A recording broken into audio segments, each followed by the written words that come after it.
Rolling right along. Time to welcome in, as we do roughly once a month, our Ag Commissioner, Dr. Mike Strain. Dr. Strain, welcome back. How are you, sir? Man, I am doing great. You know, this is a wonderful day. It's Thursday. It's June the 8th, and it is the last day of the legislative session. It is. At 5 o'clock on the watch of the clerk and the Secretary of the Senate. At 6 o'clock, they go home. 6 o'clock today, they go home. You know, it used to be 6 of the clock. Of the clock? Of the clock, and the clock was on the wall. And in the old days, they would just keep pulling the hand down till they finished all the bills they wanted to. And then they changed that, you know, until, and it said on the clerk's watch. And I can remember my first legislative session, there was a legislator up there on the podium, and he was in full stride trying to get his bill through as fast as he could. And mid-sentence, they said, the clerk said, "Sine die." Oh. And so how would you think, like, if you'd spent, and that's when we had the loan sessions. Yeah. And you'd been there, a good 3 months to pass this bill, and you're in the last stage, last minute, and right before they vote, it ends. Yeah. You know? You got a hard out. Oh, yeah. As we say in radio, we have a hard out. It's a hard out, and it is. And the clerk says, y'all go home now, you hear? Okay. Like, what? Yes, it is done. Oh, man. Okay, so was that ever done intentionally to, like, set somebody up? Yes. Okay. So I'm not going to ask you to name names unless you really want to. No. There are many things, and y'all were talking about the Constitution, the Bill of Rights. There are many things in the law that, for this entire process, as bad as it is, it's the best process in the world. Yeah. So there is delay and die. You know, there's another thing that we call the dance of death, where you send bills and they bounce them from committee to committee. Oh, yeah. And then so they never get to the floor. Oh, yeah. And so it is far easier to kill bills than it is to pass bills. Passing bills is very difficult because it goes through many, many, many, many steps. And so one of the things that happens is that they can get delayed, for a variety of reasons. Remember, there are a lot of different mechanisms by which to, quote, pass or defeat a bill. And then you, quote, run out of time. And I give you, for instance, now it's probably not intentional, but there were 40 bills still on the calendar on Senate Finance, 40 bills of which probably 20 or more will not get heard, will not get out. And so what we did, we had one bill that didn't really have a fiscal note. It was sent to Senate Finance. We called over to Finance, and we got with the president of the Senate, and then he was able to recall it from committee. So you discharge the committee of jurisdiction for that particular bill, and that was House Bill 60 by Eccles on having us check the electronic vehicle charging stations like we do gas pumps to make sure they're accurate. Yeah. But that bill it started off in the House, and it went through the House committee. Then it went, of course, to a second committee, then the House floor. Then it went to a committee in the Senate, and then it was sent to a second committee on finance because the cost of the equipment was over $100,000. So automatically it's sent to Senate Finance, but Senate Finance, as you know, has been dealing with the budget bill. Yeah. And so 40 bills had stacked up, and so we asked, look, we need to get it discharged from committee because the committee's not going to have time to hear it because it's a very, very important bill, and get it to the Senate floor. And the bottom line is it's passed, it's on its way to the governor, and that bill was very simple, just like we test everything. A little while ago, you said you see my name on every gas pump, and there's a reason. Every device that weighs or measures. See, I'm the commissioner of the Office of Metrology, weights, measures, and standards. And so we will be testing these machines so that when you hook up your car, and if you're getting X number of kilovolts, we want to make sure that you're getting X number of kilovolts. Right. And that technology, their standard technology, and the majority of states are now doing that. But that's one of the things that goes on in the session. That's why, here on the last day of session, we're still here, getting all of our bills over the finish line, and then on the way to the governor. Then I'll send messages to the governor, please sign this bill. Yeah. Because you got to make sure that he understands how important it is, because he signs or vetoes or can allow a bill to go into law without signature. Right. And then that starts, he's got it. Like that. The pocket veto or the pocket passage. We don't have pocket veto here. We have pocket passage. And it What do you mean by pocket veto? Veto part of the bill? Well, there are other states where that's line item. There are other states where if you just put in a drawer, it dies. And does not become law. No. We have the opposite put it in a drawer, here. It becomes we have law. the opposite here, right? That's correct. Which, you know what? Sign your name. You're doing the same thing. Either man up and veto it or sign it. One way or the other. And there's a veto message. Why? Right. Everything that's vetoed is a veto message. And if you veto it, then we can have a veto session and a veto override. Right. And so one of the things that we like to do is, and you'll see on really hot bills, they try to get them out at least 12 days prior to the end of session. So if they have to, they can call for a veto override before we leave and go back home, before everybody leaves. If not, you have to call a veto session. And a veto session is that each legislature must sign not to have a veto session. Yes. Right. And so you sign it. And so then if a majority sign not to have a veto session, there's no veto session. Yeah, the veto session it's automatic. It's automatic. Unless they all step up and say, we're all going to sign off and say we can go home now. That's right. Right. That's right. We got Ag Commissioner Dr. Mike Strain in the House talk about the last day of the legislative session. Aside from that, what else were you on the lookout for during the session? Anything we had a very important grain bill, a grain bill and a grain resolution. One of the things is that when we had, a soybean issue about a year ago because of weather patterns, the early soybeans, a lot of them were damaged. And as a result, we saw very, very, very different gradings at different elevators. I mean, it was very different.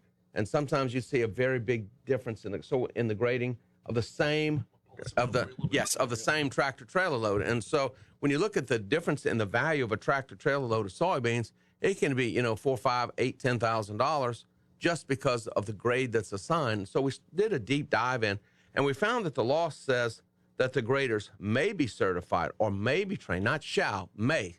And so normally we have about 80 licensed, certified, trained graders.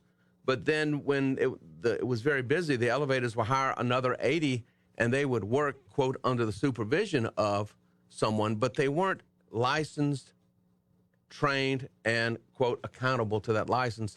So we've changed the law. Now they shall be trained. And in the federal system, under federal grain inspection for rice and federal grain inspection on federal elevators, they are trained and licensed. So we are now going to, everyone that grades the grain must be licensed. They must be trained. They will have continuing education.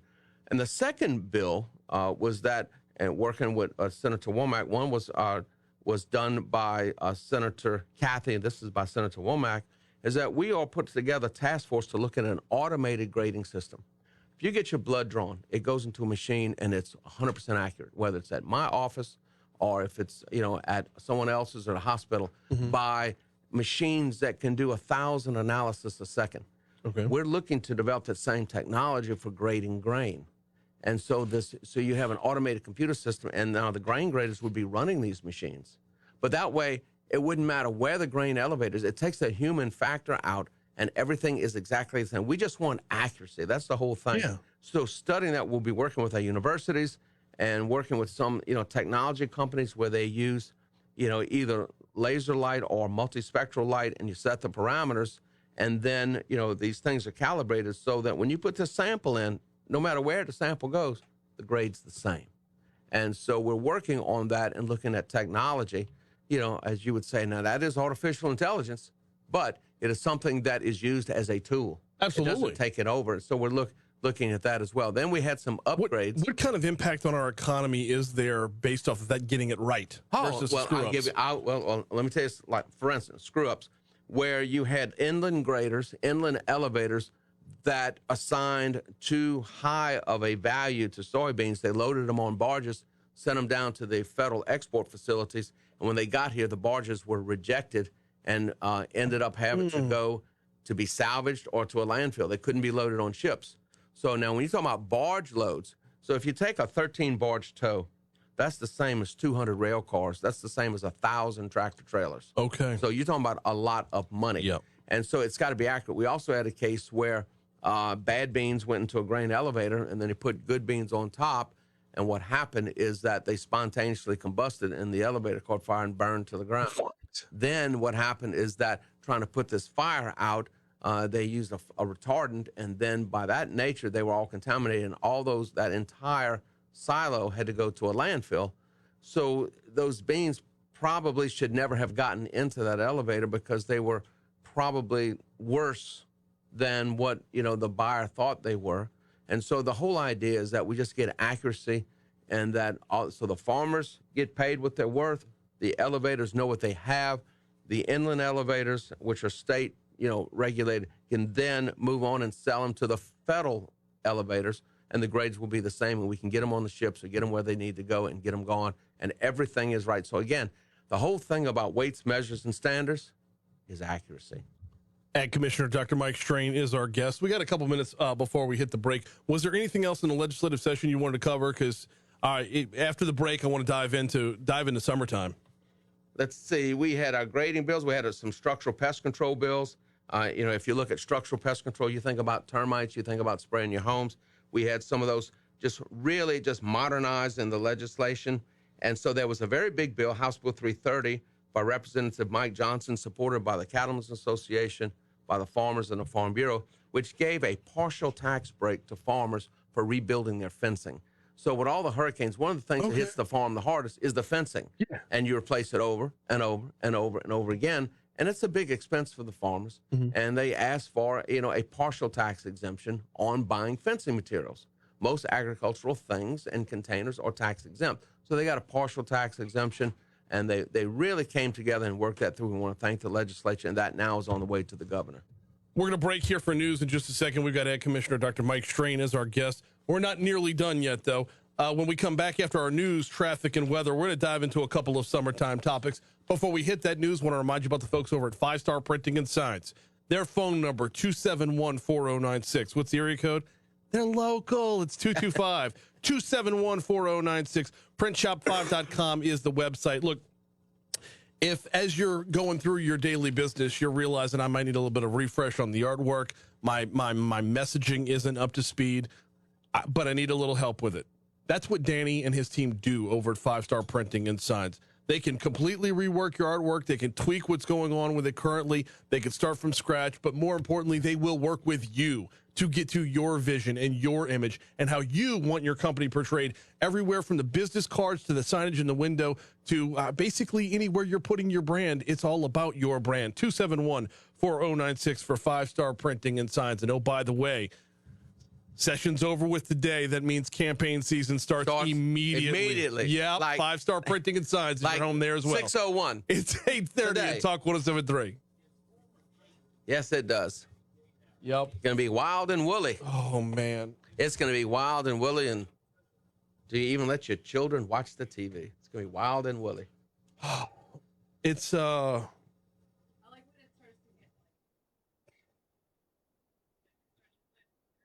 yeah, and we all act like it's. Do you know what the most peaceful time in a politician's life is? The absolute most peaceful minute? At 8:01 on Election Day p.m. Yep. The polls have closed. There's nothing else you can do, right? Yep. You sit down, drink a nice tall iced tea, and wait for the results. Yep, because it's done. I don't know if iced teas would be in my glass. Well, we're on the radio, so it could be hard iced tea. You know what? Yeah, I was going to say, it's, we're on Facebook Live, so hey, if I'm going to keep it local, maybe a little JT Mellick in that glass. Yeah, absolutely. Have you had the rice whiskey? I have. Yes, I had some of the first barrels. Me too. Yes, and I'll tell you, it's good. And the thing about that, you can taste all the flavors. Yep.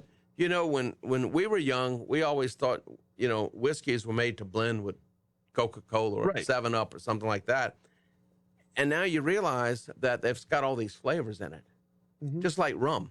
Rum has many flavors. And when on my trips to Cuba, you drink rum, you drink it neat, no ice, but it's like a cognac. You can taste the flavors, and you never really knew they were there. And when you taste, JT Mellick's, when you taste that, it's got all these different flavors in there, and it's like, it's a sipping whiskey. And I never knew when they talked about whether something was, quote, really, really, really smooth, right? And he doesn't have all those different bites in there, and I really appreciate all those flavors. And that's a tremendous story, JT Mellick's. Love their story. Where, the grandfather came and he started out and had a little bit of swamp there, and he moved there and he started raising some rice.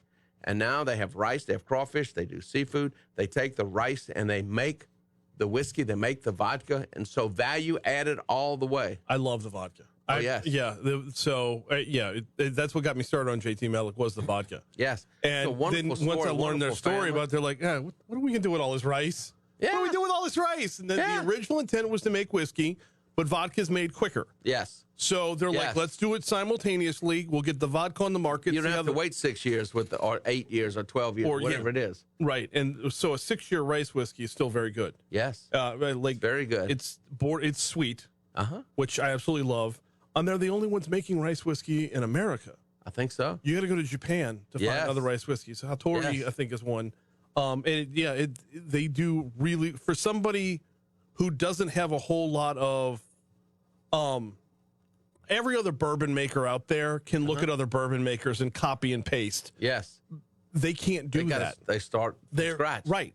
Yeah. So it's an incredible story. yeah, I love them. And if you go to Bayou Rum, right there in Lackason, there, they get, they make it with, with the juice there. And if you have you been there, it's huge. I have not. You need to go. You'll be amazed. It's huge. Would love to. And it's, so when you start looking at this value added, and when you go to, when I go, wherever I travel, say, would you like something to drink? Yes. What is local? Yep. I want to taste your local, your product. What is it? And look at that and see. And we've done a really good job recently in getting into the spirits world, in getting into like utilizing the things that we grow here in Louisiana to make booze. Yeah. And when you start talking about what is a barrel of whiskey worth? Yeah. Yes. Yeah. Yeah. If it is, what is it? Woodridge Reserve. Is that right? Yeah. And so they're in Lexington, and it's right next to the farm that has American Pharoah, one of my favorite horses there. And so when you go there, there's this vat. The vat's where they do the fermentation. You would have a favorite horse. Oh yes. You ever watched American Pharoah run? I remember the story. I want you to watch him run when he's running in the Derby, and I want you to look at his legs, and he never quits accelerating. He's digging. You can see every muscle pop out in his legs, and you can see he's just power. He's not a glider. He's power, and he digs in every step. He's digging. He's pulling. And he's running. He's just a magnificent creature. Okay. I want to look. When I watch the horses run, I'm watching the horse run and looking at them. The magnificence there. I'm watching the horses run, I'm watching my FanDuel app. No. I'm watching. No. If I go to a horse show, I'm looking at the horses. Yeah. So that's the veterinarian. I'm just saying. I'm watching where my $2 is being bet. That's what I'm looking at. I understand. But if you go where they're making the whiskey, they got the old vats, the old wooden vats open to the sky, and they got the distillers. They still roll the barrels on the same iron rails that was been there since before the Civil War. And you go in their warehouse, and the way that they put this, when you walk in, it's like, oh my God, this is all wood. This is all 200-year-old wood. Maybe I'll stay by the door and look. But in the wintertime, they'll pump steam in a couple of times and heat it up and let it cool so it expands and contracts and it shoves the whiskey into the barrel. Same way they've been doing for 200 years. And so they said, well, what is that barrel worth? Well, that barrel's worth $18,000 or $20,000 a barrel. Yeah. And it's really good stuff. It's like, wow. Yes. And so it's become a tourist attraction as well. And that's the other thing. Our distilleries have become places to go, tourist attraction. Just like if you look at our breweries where we make beer across Louisiana, look at Abita Beer. It's a big tourist attraction now. It is, and they make wonderful products. They're right down the street from me, from my private office. All right, time to get a look at your forecast real quick. We're going to dive back in with Ag Commissioner Mike Strain in just a minute. That forecast, though, hot and getting hotter is where we're headed into from this week into next week. Today's high supposed to get up to 94 degrees, 95 tomorrow. Looking ahead to the weekend, as we will have Super Regional Baseball in the box, there's a 60% chance of rain on Saturday with a high of 92. That scales back on Sunday down to about a 10% chance of rain. Looking ahead to next week, we'll see highs at 97 and 98 degrees by next Thursday or Friday. Right now, we're at 78 degrees in downtown Baton Rouge. So, yeah, the Abita Brewery. Start off in the garage. These guys brewing beer in the garage. Now it's a major player. And then the guy who used to be the chef at the Quail Farm started doing stuff at Covington Brewery. Yeah, really? Yeah. Wow. Yeah. And yes. When Abita switched from real strawberries to the syrup, Covington got so much better. Really? Yeah. Wow. Yep. Wow. Hey, I remember the Quail Farm when they raised quail out there. Do I? At the Quail Farm when they were raising quail, Jack Hines. That's what my prom was out there. Really? Yeah. Wow. Yeah, St. Paul's had a prom out there. Yeah. We'll bring the pig through. Had to clear the dance floor. With the bell. Yeah, and they light it on fire. Yes. Oh, a lot of fun. Yesterday. Yes. I can't tell you the number of weddings I DJ'd there. 838 Talk 107.3 FM WBRP. Sorry. And Commissioner Mike Schrain in the house. We don't stop during the break. She's looking and saying, y'all must be crazy. I Here turned we the are talking microphones about on. roast pig on a Thursday morning. Oh, it's good roast pig with jambalaya. Stuff with jambalaya. Yes. Yeah, the apple in the mouth, the whole thing. And Commissioner Mike Schrain's in the house. The entire break, I don't think we stopped talking. If you're not watching us on Facebook Live, you're missing half the show right now. We were talking about the Abita Quail Farm. We were talking about the spirits industry in Louisiana. And I want to bring this back around. Commissioner Schrain, I mentioned JT Mellick during the break, right? Yes. They make rice vodka, they make rice whiskey, and they do a fantastic job of it. But they're also, at their core, rice farmers. Rice farmers. And they're in the crawfish business. Yes. Now, are we at the time of the year where it's time to start going from crawfish to rice? Absolutely. And what we've seen, there was a downward shift in crawfish prices, very abrupt. And that was right when they announced the last round of increase in the rate hikes and the interest. And so what happened, it was immediately it decreased crawfish consumption in the restaurants. And the majority of crawfish are consumed in the restaurants. So what happened is a lot of the crawfish ponds, they went ahead and drained them because the restaurants said, look, we're buying your crawfish, but only bring half as much because people quit buying them. Yeah. And so immediately we went into planting rice because rice, the value of rice is very good. And so when you look at the relationship between rice and crawfish, the farmers look at, what do I need to do? But crawfish this year were magnificent. I mean, they were. And they still are. They still are. Well, and if you can get them right now, look, they're like lobsters. I mean, they are huge. They're delicious. And, the crawfish industry is now larger than the shrimp industry, okay? Larger than the shrimp industry, more than $250 million, Farmgate, $250 million. And so, and it continues to grow. We continue to market it. But one of the things that we've done with the crawfish industry is we talk about, you buy your Louisiana crawfish, fresh, local, certified, buy Louisiana crawfish. You're not going to eat Chinese crawfish. You're just not going to do it, right? No. And so you have to demand that. And so, we really push hard to continue to grow that local market.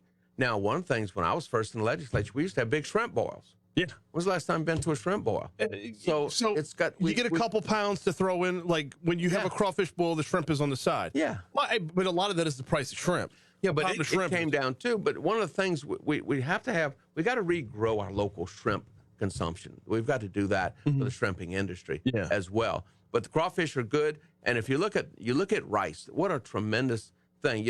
Rice, we have the first crop, then we have the second crop called the ratoon crop. And so the average farmer is making, over, 9,000 pounds of rice per acre. And so then is crawfish season. Yeah. So we have crawfish season and average 800 to 1,000 pounds of crawfish per acre. And then what comes after crawfish? Right back ducks. Ducks. Okay. Ducks. There you go. So leasing out for ducks. So that land is in continuous use. Then they're getting ready for the next rice. Yeah. And rice is going to continue to rise. And still, worldwide, we're consuming more rice than we're producing. We're eating into the inventories. I think you're going to see rice head back towards, $21 a hundredweight. And so rice is very, very, very, very, very valuable to us. And we have to increase production. In the next 30 years, we have to go from an average of 8 to at least 25,000 pounds of rice. We've talked about this before. Absolutely. And you think it's doable? I think it's doable. I'll be, speaking to Orchard Daniel Midland tomorrow, and I will also be visiting with other, grain companies talking about the opportunities and the challenges. If you look up and down the river, what do you see? Expansion of grain export facilities. Yeah. Why? Because the world needs our commodities, and we're going to deliver it to them. At Commissioner Mike Schrain in the house, when we talk about the world needing our commodities, the world needing our products from right here in Louisiana, you brought me in a bottle of what I already know how great this is, by the way. Leroy's Lip Smacking Lemonade. Yeah. When you drink it, you will smack your lips. It is incredible. And what an incredible story. And you see on the side, that's a certified Louisiana product. Oh, there you go. And if, Leroy Hayward III is a young man, and this started off selling lemonade in the front yard. Okay, so a little bit of credit to Todd Graves and the Lemonade Day, because we'd have Lemonade Stand Day here in Louisiana, and this kid literally started with a lemonade stand. It wasn't as a springboard for business, but it turned into that. He had a lemonade stand, did a really great job. This is almost, is it a decade now? Yes. That he's been doing this? And he gives a big portion of the money he makes goes to Children's Hospital. So that, is a young man that has some, some challenges, some disability challenges. And so working and to do this, and then LSU allowed the family to set up a lemonade stand at Tiger Stadium. Yeah. And now they are in 40 stores. 40 stores. I was at the facility yesterday where they manufacture. They're doing it all by hand. Fresh lemons, fresh sugar. They make it right there. It's made right there. It's labeled there. And, Leroy and his family, the whole family's in there. They're making it. They're in 40 stores and growing exponentially. They were talking yesterday about needing a second delivery truck and how they grow. And when you go there, they're so excited. They're so nice. We had a wonderful time. But you really need to get some of Leroy's lip-smacking lemonade. A portion of those dollars go to Children's Hospital. All right. If I can, well, they're a sponsor on my show, so Mathern's is one of the 40 stores where you'll find them. I love should say two of the 40 stores. The campus store, Nicholson and Skip Bertman Drive, and the Nicholson Gateway Shopping Center.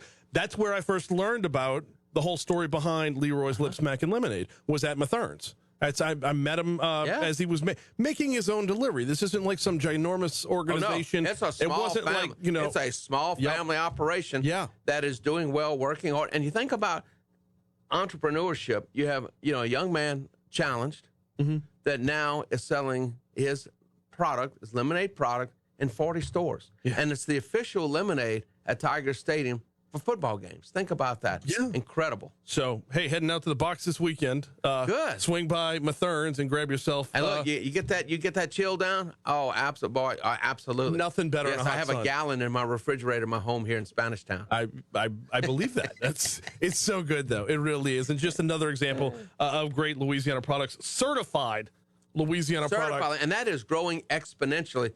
So, we tell people, and we talk to the family, Leroy's family, and said, that's certified? People look for that. That's right. Look for the certified Louisiana logo and look at that product. No matter what you're buying, fresh, local, certified Louisiana. We have more than 500 companies, and I just approved the advertising budget for next year for certified. And so those monies come. We use dollars that we earn through the Agriculture Finance Authority and other dollars that we earn from rentals and other things at the office to pay for advertising. There are no state general fund dollars involved in that. Every company these companies participate. We do trade shows, we do radio spots, and it is growing exponentially. Ag Commissioner Dr. Mike Strain is with us this morning, and the certified program is fantastic. Whether it be the products like this, or just everything comes from the ground, comes from us. Absolutely, it's ours. And whether it's Uncle Larry's Stew and a Few, right, or Ready Set Gumbo. Yeah, I don't know this one. What, Uncle Larry? No, you got to meet Uncle Larry. It's incredible. I start off with Stew and a Few. Uncle Larry and I would do. We call it, the daylight. We would go at before dawn. We go to different TV stations, and he'd be cooking it up. You can take that and make some. I take a whole chicken.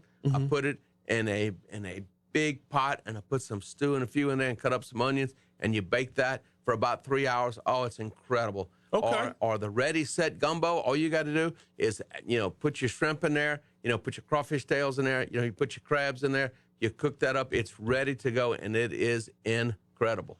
When it comes to Louisiana specialty crops, blueberries are in season right now? Blueberries are in season. And right now they were talking, this morning about a international shortage of blueberries because of weather conditions and labor issues. Now, we got some beautiful blueberries here in Louisiana. And, of course, now is the time. Blueberries are very, very healthy for you. They're full of antioxidants, and they are delicious. My wife cooked a blueberry cobbler last Sunday, and I have to admit I did finish it off. Yes, yeah, no doubt. But blueberries are very healthy, and now is the time. So some of the issues in California because of the dryness and drought. If you look at some of the predictions for the La Nina across the world, is that we're expecting a much drier season. So wheat, canola oil, sunflower oil, blueberries, and other things are going to be affected in the world. China's the #1 exporter of blueberries. So again, look for that certified label when you get your blueberries here. But a lot come from California, but we have some magnificent blueberry orchards. Some in Bush, Louisiana, great big blueberry orchards. Okay, I didn't even know that. And they are incredible. I like to put them on top of my salad. We have blueberries on our farm. You know, my wife manages kind of the orchard and all that, but they're incredible. I keep telling them, man, some blueberry muffins tomorrow morning would be really nice. I mean, we have fruits, we have vegetables, we have all kinds of specialty crops as well.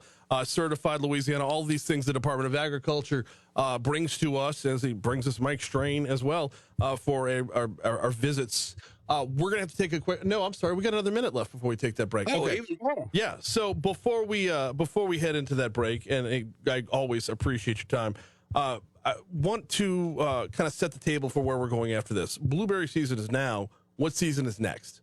Well, we're getting into full-blown tomatoes, right? The gardens are really coming on strong.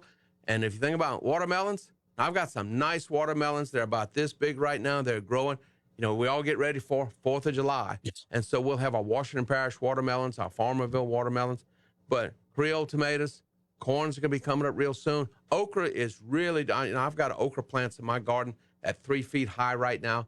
You know, so zucchini, squash, peppers, bell peppers, all of the gardens are coming into full swing right now. So now is the time. All right, so as we take our break, I want to remind you, when we come back, we'll talk a little bit about the safety of taking care of your own gardens throughout the summertime. It is hot in Louisiana. Going to be hot next week.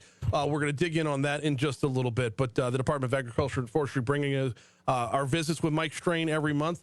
That will continue after we check Your Money Now. We're going to check traffic one more time. We will come back and close it out next. Don't forget, after we're done, Moon Griffon coming your way from 9 till 11 today. It is the last day of the legislative session. Think Moon's not going to be hot? He is going to be on fire, right? He is going to be on fire. We need to pick on him a little bit. He's my good friend. Okay, we can do that after the break as well. Mike Strain's with us for one more segment. It's 8:50. I used to have to drive all the way up to Monroe to go see him. Yeah. Moon's the best. We got the chance to pick his show back up at the beginning of the year. It's been nothing but fun. He'll make you laugh till your ribs hurt. Yeah, and he can take it as well as he can dish it. Oh, I know he can. Yeah. We do a lunch every month where he'll come in from Lafayette, and we'll bring a couple of sponsors, folks that advertise on the station and whatnot, and we'll do a little forum. We've done one on the governor's race. We did one on getting rid of the state income tax, which fizzled the day after we talked about it. And then we did one on all the other races. So they got rid of the corporate franchise tax. I did. See that. Phased out. Phase out. Yeah, phase out, but still. But yeah, step in the right direction. The corporate franchise tax. The inventory tax. Both of them. But, the inventory tax is really a way the state sends money to local governments. So I pay my inventory tax, okay? But I get 100% reimbursement on my state income tax. Right. 100%. But so you have to ask yourself. The state is paying the parish. What it means. Right. Which means it keeps the dependency on the state. Absolutely. Rather than having all of our municipalities take care of their own. So whatever inventory is there, I get 100% reimbursement. Yeah, it gets frustrating because it makes it easier to do business in with our neighbors. But the franchise tax, I lovingly call Don Fanucci. Yeah, it's the black hand. You gotta. And you taxed on debt as well as assets. Right. Yeah, and then you're taxed just for being in business too. Oh, I understand. So it's hey, look, if you want to operate here, I've had a small business for 40 years. Yeah, and so yes, I can tell you about taxes. Yeah, in the best and worst way. Yeah, sometimes my CPA says, "Sit down. You want some coffee? You want cream and sugar?" I said, "Why?" "Here, have some coffee." "Why?" I said, "You may need more than coffee when we're done today." Yeah. Irish it up a little bit. Yeah. What did he say? "Don't be mad." I said, "I'm not getting mad." Yeah. That was last year. They showed me the numbers that I know. So how you know? I said, "You think I didn't know before I brought it to you what it was?" Right. I've been doing this 40 years. I know what it is. You have a pretty good idea. Yeah. Alondra, I'm going to give you this because I've had it. Have you ever had it before? Then you need it. Chill it down nice and cold. Yes. Ice cold. And now, when you take that first sip, you're going to smack your lips. Oh, you are. It's a little tart. It's tart. But it is so good. So good. Take that with a BLT. Oh. Ooh, right. This morning, right? Yeah. Warren Trish, he would love BLTs in the morning. He's a legislator I served with. I remember the name. You remember Warren? I remember the name. I never met him. He's another larger than life guy. Yeah, Warren Trish. Yes, from down to Bayou. Look, I was very lucky that in 1975, when I was 16 years of age, I was able to work in the legislature. And I was there, when you had Shady Wall, you had, Gillis Long, you had, Big Bill Strain, you had all these incredible people there. And I got to listen to them, 60 Raymond, hear their speeches, watch how they behaved. It was a whole different culture back then. And they gave fiery speeches. Yeah. Down, at the podium. Oh, look. I mean, yes. You think races in sessions get hot today? I think we're just a lot more sensitive today. Oh, we're very sensitive. Yeah. And I was able to come back. I was 17. I was a sergeant at arms, and for another Fun. Oh, I was there for right to work. I was there with 2 troopers at that front brass door when right to work. That place was packed. You couldn't even move in there. You had the union people and you had the non-union people. That was quite a day. 854 Talk 107.3 FM WBRP. A couple minutes ago with Ag Commissioner Dr. Mike Strain. So Moon is a buddy of yours? Yeah, Moon's and you claim that publicly? I claim that publicly. I don't know. Look, I've been knowing Moon probably now over 25 years. Yeah. Yes. So back in the day when he was in Monroe. Yeah. Right. Just carrying on, and he's still carrying on. He's But the thing of it is, Moon and I, sometimes we go and give speeches together. To different things. They'll have he and I, there, and so. But he's a lot of fun, and and he brings some. He will bring some levity to a lot of things. He does. He's sharp as a tack, and he's he's Moon is Moon. What else can you say? Exactly. Right? Exactly. We got only a couple minutes left here before we get you out of here. It is hurricane season.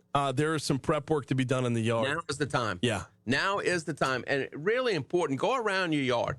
And if there's limbs that need to be trimmed, let's get them trimmed. If you need an arborist, get the arborist now. You need to look around your yards. And one of the things that we know, look at the trees, specifically pine trees, look at the ball. And if you see it's higher on one side than the other, that means from previous storms, it's shifted. It's moved. Okay. You could have broken taproots. And now is the time to get those trees taken out now. Don't wait. Get those arborists, get them now, because when the storm wind starts blowing, they can't get up there and do it. And then after the storm, when it's through your house or through your garage, then then too late. There's a lot of damage. So now is the time to take care of that. Also, look around the yard. What do I need to go ahead and get put up that won't, you don't want to leave something that will blow through your door for the storm. Also, get your game plan. What am I going to do? Am I going to evacuate? Where am I going to go? Am I going to hook up to that trailer? Make sure you got good tires on it. Make sure that you got everything. If you are going to stay there and you say, look, I'm going to run my diesel generator, gas generator, guess what? Now is the time to get the fuel. Now is the time to change the oil. Now is the time to make sure it's ready. And if you're going to be evacuating, make sure you got the records for your pets. Make sure, your records for your horses. Make sure your Coggins test is up to date, whatever you need.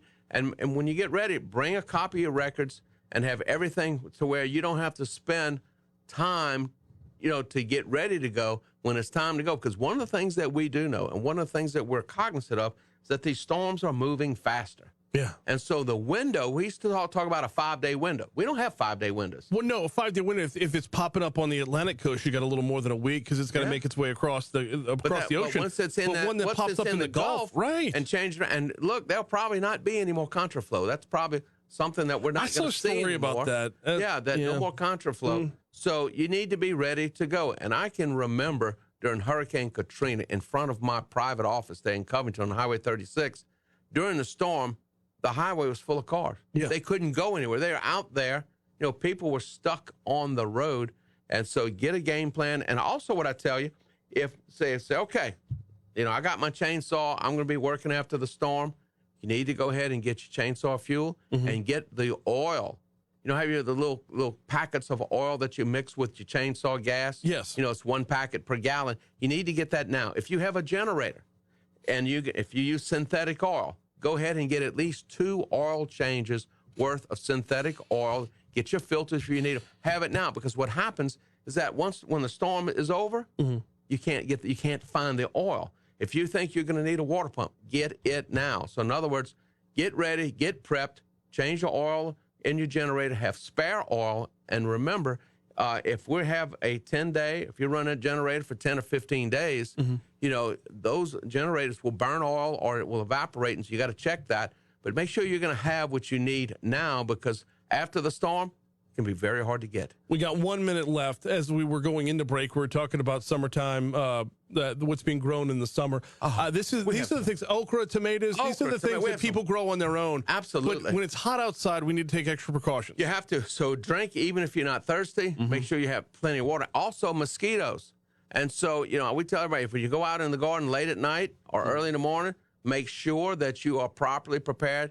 Look, late in the evening, you need to wear a long sleeve shirt. You need to wear a hat. Yep. Mosquitoes are really bad, and mosquitoes carry viruses. Don't forget about the mosquitoes. Drink plenty of water. Make sure you have water for your pets. If you feel hot, cool off. Don't overdo it. Start feeling nauseated, a little lightheaded, a little disoriented. You're getting overheated. Don't push it. Don't push the envelope. And then again, get out there and you can work. But I get out to the garden generally about 7:45 to 8:30 p.m. I'm in my garden right now. He is Ag Commissioner Dr. Mike Strain. We always appreciate the time. We always appreciate we have a good time. We leave the rails a little bit from time to time. I don't know how we got to talking about whiskey earlier, but, you know, it's always a good conversation. Well, the weekend is coming. That's also true. So stock up on JT Mellick, which I can also get at Mathern's. Maybe mix that with, never mind. All right. Moografon's coming up next. We will see y'all tomorrow. Yes. And all right, Facebook, we got to roll. We'll see y'all later. Yeah, in Cuba,